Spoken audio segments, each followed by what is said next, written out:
Hello friends, my name is Syam and today we will see different type of operators in C and also a program which is we enter a 2-digit number and print sum of all digits। तो अगर अभी तक आपने हमारे channel को subscribe नहीं किए हैं तो प्लीज़ सब्सक्राइब कर लीजिए और बेल बटन को दबाना ना भूलें। अगर वीडियो अच्छी लगे तो लाइक शेयर ज़रूर करें। चलिए हम लोग स्टार्ट करते हैं। तो देखते हैं सबसे पहले operator in C language supports a rich set of build in operators. An operator is a symbol that tells the compiler to perform a certain mathematical or logical manipulation. Operators are used in programs to manipulate data and variables. Basically हम लोग जो operator use करते हैं हम लोग ये compiler को बताते हैं कि कुछ मैथमेटिकल ऑपरेटर होते हैं और manipulation, logical manipulation, mathematical manipulation करने के लिए हम लोग कंपाइलर को इंस्ट्रक्शन देते हैं with the help of operator. क्या हम लोग देख रहे हैं कि सी में डिफरेंट टाइप ऑफ ऑपरेटर होते हैं, जैसे कि अर्थमेटिक ऑपरेटर्स, फिर relational operators, logical operators, bit wise operator, assignment operators, conditional operators और स्पेशल ऑपरेटर्स। ठीक है, तो हम लोग सबसे पहले डिस्कस करेंगे अर्थमेटिक ऑपरेटर्स का, जिसमें हम लोग पहले ही जानते हैं plus, minus, multiplication, divide, modulus. Arithmetic operators जो होते हैं वो दो ऑपरेंड के साथ वर्क करते हैं। जैसे कि अगर हमको प्लस का यूज करना है, प्लस ऑपरेटर का, तो हमको इसके लिए दो ऑपरेंड चाहिए, लेफ्ट एंड राइट। मतलब अगर आपके पास सिंगल नंबर है या सिंगल ऑपरेंड है तो we can not use a arithmetic operator like plus, minus, multiplication, divide and modulus. तो कोई भी अर्थमेटिक ऑपरेटर यूज करने के लिए हमको दो ऑपरेंड की ज़रूरत पड़ती है। ठीक है, प्लस का हम लोग जानते हैं कि दो नंबर्स को ऐड करने के लिए हम लोग यूज़ करते हैं। माइनस का हम लोग जानते हैं दो नंबर को सब्ट्रैक्ट करने के लिए यूज़ करते हैं। मल्टीप्लिकेशन का मतलब होता है दो नंबर को मल्टीप्लाई करने के लिए यूज़ कर सकते हैं। ठीक है, यहाँ पर जो दो ऑपरेटर बाकी बच रहे हैं, डिवाइड और मॉडुलस, इसका दोनों का अलग अलग काम है। ठीक है, तो इसको हम लोग अच्छे से समझते हैं। Use of divide operator and modulus operator. जैसे कि एक आपके सामने एक एक्सप्रेशन है जिसमें 123 divide by 4 equal to what, question mark है। मतलब 123 को अगर 4 से डिवाइड करते हैं तो आउटपुट क्या आएगा, 123 को अगर मॉडुलस करते हैं 4 से तो आउटपुट क्या आएगा। तो इसको आप लोग समझिए, जो डिवाइड ऑपरेटर होता है वो हम लोग कोशिएंट को स्टोर करता है और मॉडुलस ऑपरेटर जो होता है वो हम लोग का रिमाइंडर स्टोर करता है। तो जस्ट हम लोग की जब डिवाइड करेंगे 123 को 4 से तो 4 3 जाओ 12, डिवाइड हो गया 0 0।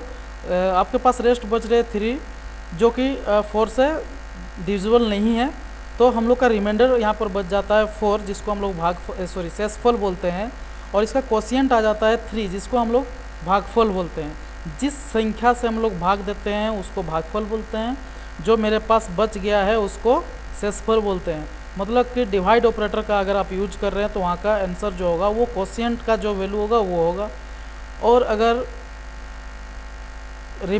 मॉडुलस ऑपरेटर का यूज कर रहे हैं तो जो रिमाइंडर में वैल्यू बच रहा है उस वैल्यू आपका वो आंसर होगा।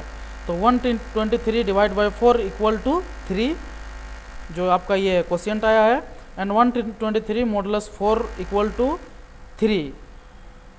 तो ये दोनों का ही आंसर जो है वो 3 है, लेकिन दोनों का लोकेशन अलग अलग है। ठीक है, तो इसी तरह से आगे अगर हम लोग बढ़ते हैं, हम लोग का प्रोग्रामिंग में बेसिकली हम लोग 10 से ही किसी भी संख्या को मॉडुलस या डिवाइड करने का ज़रूरत पड़ता है कोई भी प्रोग्राम को मैनिपुलेट करने के लिए। तो यहाँ देखते हैं कि 123 को 10 से डिवाइड करने से क्या आता है, 123 को 10 से मॉडुलस करने पे क्या आता है। तो देख रहे हैं यहाँ पर 10 से डिवाइड किया तो 12 से मेरा कट जा रहा है, लेकिन रिमाइंडर फिर भी हम लोग का बच जा रहा है कितना, 3। और आपका जो यहाँ क्वोशिएंट आ रहा है वो है 12। मतलब आपका 123 divide 10 equal to 12 and 123 divide modulus 10 equal to 3। तो इस तरह का अगर कोई भी संख्या है या कोई भी नंबर है तो अगर उसको 10 से डिवाइड या मॉडुलस करना चाहते हैं तो आपको इस तरह से डिवाइड करने का ज़रूरत नहीं है। आप इसका कॉन्सेप्ट समझ जाइए कि किसी भी संख्या को 10 से डिवाइड करते हैं, 10 से डिवाइड करते हैं तो जो आंसर आएगा वो हमेशा बिफोर लास्ट डिजिट आएगा। मतलब लास्ट डिजिट में जो भी नंबर होगा उसको छोड़ के जो भी नंबर है, अगर मान के चलिए यहाँ पर 123 के जगह पर 943 होता तो 943 है तो 3 को छोड़ के 94 जो है वो आपका आ जाएगा यहाँ पर आंसर। मतलब किसी भी संख्या को 10 से डिवाइड करने के बाद आउटपुट जो आएगा वो बिफोर लास्ट डिजिट आएगा। मतलब लास्ट डिजिट को छोड़ने के बाद जो संख्या बचता है वो आपका इसका आंसर हो जाएगा। उसी तरह से अगर आपका किसी भी संख्या को 10 से मॉडुलस करते हैं तो आपके पास जो आंसर आएगा वो लास्ट डिजिट आएगा। मतलब संख्या कितनी भी बड़ा है उससे आपको मतलब नहीं है, जो लास्ट डिजिट आपका बच रहा है वही आपका आंसर हो जाएगा। तो इस दो ऑपरेटर का हेल्प से हम लोग अभी एक आगे प्रोग्राम बनाएंगे जो आपको इनिशियल में दिखाए थे क्वेश्चन, देख लीजिए। Write a program in C to enter a 2 digit number and print sum of all digits. Sum करना मतलब हम लोग को यहाँ पर अर्थमेटिक ऑपरेटर का यूज होगा, प्लस साइन का, ठीक है, प्लस ऑपरेटर का। लेकिन हमने पहले ही बताया है कि कोई भी अर्थमेटिक ऑपरेटर 2 ऑपरेंड के साथ यूज होगा। लेकिन यहाँ पर क्वेश्चन में दिया हुआ है कि इंटर ए 2 डिजिट नंबर, मतलब आपको 2 ही डिजिट का नंबर एक ही नंबर इंटर करना। अब ये तो पॉसिबल नहीं है कि हम लोग एक ही नंबर को हम लोग प्लस करके आउटपुट दिखा दें।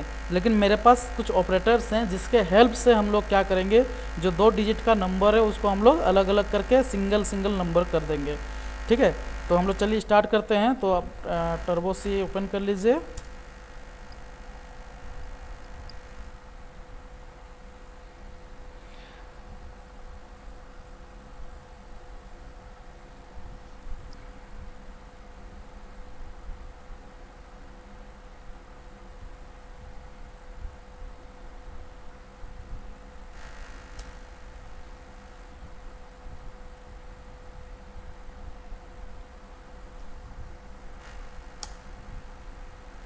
ये प्रेजेंटेशन व्यू है तो आपका बड़ा स्क्रीन में मेरा हो नहीं रहा है। ट्राई करते हैं, रुकिए, इसको सारा को क्लोज करके हम लोग एक बार ट्राई करेंगे।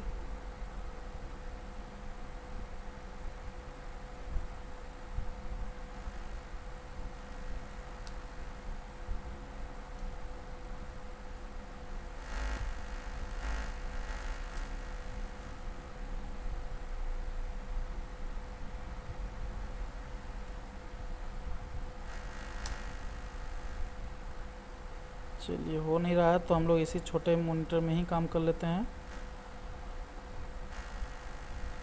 कोई भी प्रोग्राम स्टार्ट करने से पहले हम लोग को हेडर फाइल डिफाइन करना पड़ता है। तो हम लोग ऑलरेडी जानते हैं कि प्रिंटफ और स्कैनफ का यूज होगा, इसीलिए studio.h हम लोग यूज करेंगे स्टैंडर्ड इनपुट आउटपुट के लिए, और हैज़ इंक्लूड conio.h यूज करेंगे कंसोल इनपुट आउटपुट के लिए, ठीक है। उसके बाद हम लोग का प्रोग्राम जो स्टार्ट होता है वो void main से होगा। सबसे पहले हम लोग क्लियर स्क्रीन कर लेते हैं ताकि जो पिछला वाला रन किया हुआ आउटपुट है वो हम मेरा क्लियर हो जाए। अब हम लोग वेरिएबल लेते हैं इंट n, क्योंकि हम लोग को एक नंबर लेने बोला है वो 2 डिजिट का हो। तो print F inter a 2 digit number, ठीक है। और स्कैनफ इसको हम लोग स्टोर कराएंगे। स्टोर कराने के लिए %d एक इंटीजर नंबर है, तो एड्रेस कहाँ देंगे उसका, एड्रेस ऑफ n, ठीक है। तो n में ये नंबर स्टोर कर दिए। अब हमको समझना है कि दोनों को अलग अलग करना है। तो हम लोग एक वेरिएबल लेते हैं a, जिसमें हम लोग वैल्यू स्टोर करा देते हैं n मॉडुलस 10, और b लेते हैं जिसमें हम लोग स्टोर करा देंगे n डिवाइड बाई 10। अब मैंने थोड़ा ही पहले बताया आपको कि किसी भी संख्या को अगर मान के चलिए, हम लोग यहाँ पर कमेंट ले लेते हैं, ठीक है।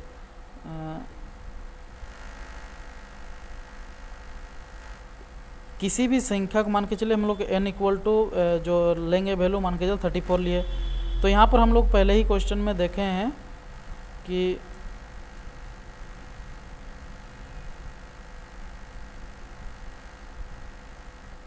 किसी भी संख्या को 10 से मॉडुलस करने पर नंबर का लास्ट डिजिट आता है। मॉडुलस कर रहे हैं 34 को, तो कितना आएगा लास्ट डिजिट, मतलब 4। तो a का वैल्यू क्या हो जाएगा 4। उसी तरह से हम लोग नेक्स्ट जो करेंगे वो क्या है, बी इक्वल टू हम लोग कर रहे हैं n डिवाइड बाई 10। मतलब हम पहले ही बताए हैं कि किसी भी संख्या को 10 से डिवाइड करते हैं तो बिफोर लास्ट डिजिट स्टोर होता है। बिफोर लास्ट डिजिट मतलब 34 का बिफोर लास्ट डिजिट क्या है, 3 है, लास्ट डिजिट 4 है, उसको हम लोग रिमूव करते हैं तो बचता है कितना है मेरा 3। तो बी का वैल्यू क्या हो जाएगा 3। अब हम लोग प्लस ऑपरेटर का यूज कर सकते हैं क्योंकि हम लोग जानते हैं कि 2 ऑपरेंड के साथ हम अरिथमेटिक ऑपरेटर यूज कर सकते हैं। तो अब हम लोग सम इक्वल टू हम लोग कर देते हैं a प्लस बी। ठीक है, अब हम लोग प्रिंट कराएंगे, प्रिंट एफ % d कोमा सम। ठीक है, तो ये कर दिए और लास्ट में हम लोग स्क्रीन में आउटपुट होल्ड कराने के लिए गेट ch का यूज करेंगे। तो ये तो हो गया। अब इसको हम लोग कंपाइल करके देखते हैं। कंपाइल कर लिए 4 एरर क्या एरर दिया,